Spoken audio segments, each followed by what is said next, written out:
Hey, welcome back to my channel. Say hey to Makai. This is a throwback video, so that's why the baby looks so little. But anyway, I wanted y'all to see how I did some crochet locks. All right, this is a client that I had for a while. I did about 4 sets of crochet locks on her, and each time, you know, we just kind of experimented with different colors and different placements, and I just really enjoyed her. So shout out to you, girly. So as you can see, I shampooed and deep conditioned her hair. So what she would do was keep her locks in for about 6 to 8 weeks at a time. Then, you know, she would take them out and then come see me. So I would always start with, you know, a good deep condition, shampoo, deep condition, and then I would blow her out so that I could give her a trim. Instead of going in with a blow dryer, I would always use my Rev Air because it is a little less work on me and less work on the hair. This reverse air dryer, it pulls the hair, it dries the hair without a whole lot of heat damage and things like that. And when I'm dealing with someone who essentially wears their hair put up most of the time, I just want to make the job easier for them and for me. As you can see, I'm combing through it a lot because she does have a lot of tangling from being kind of put up for a while. So her hair is kind of trained to wrap around itself. That's why you will see me going through and really like detangling it. If you keep your hair up in a protective style most of the time, you will start to see your hair trying to like come around itself. So you have to be careful of that.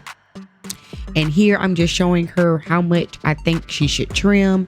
And we're just going to go through and do a nice trim. Now, with each client, especially clients that try to keep their hair in protective styles pretty frequently, I normally advise for you to take your hair out and let it breathe for about a week or two. And then before we put it back into your protective style, I do a nice trim.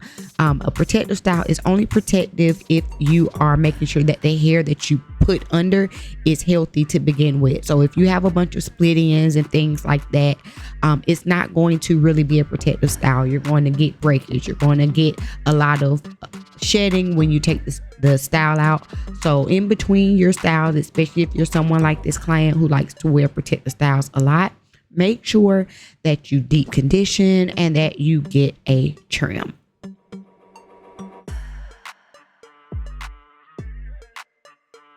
So this is a traditional crochet style. If you check back on my channel, I show you all how I do individual crochet locks. I'll leave that video up here in the top corner, but this is a traditional crochet, which means that all of the hair is just braided kind of into like this one base. But in order to kind of give the illusion of individuals in the front of the hair and in the back of the hair, I do short braids. So what would normally be the width of the lock, I just take little sections and I braid them back. You'll be able to see it a little bit better as I turn her around.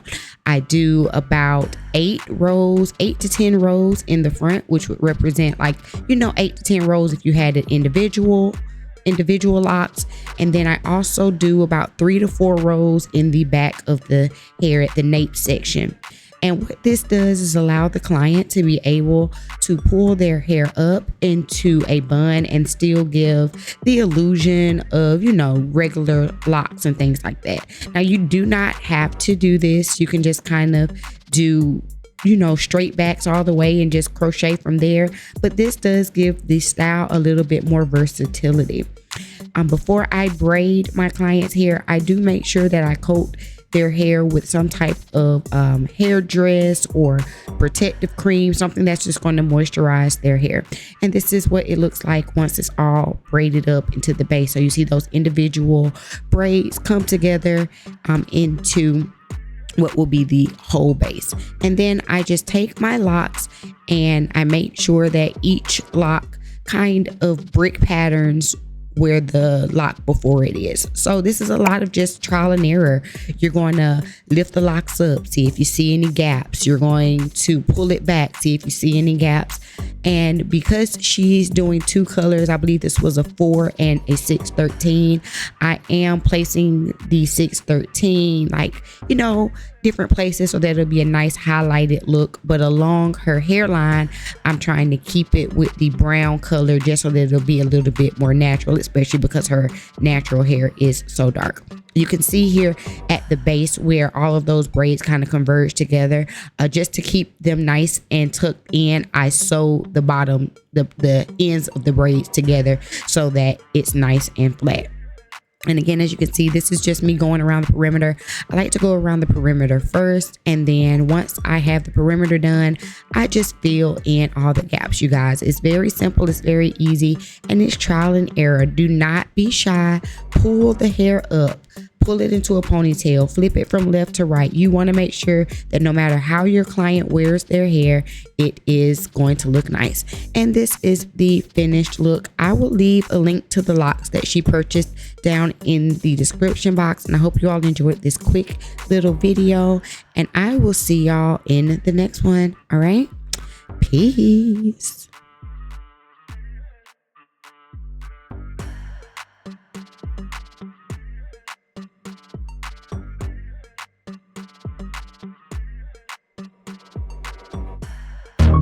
Go ahead and visit my website, www.esssu.com,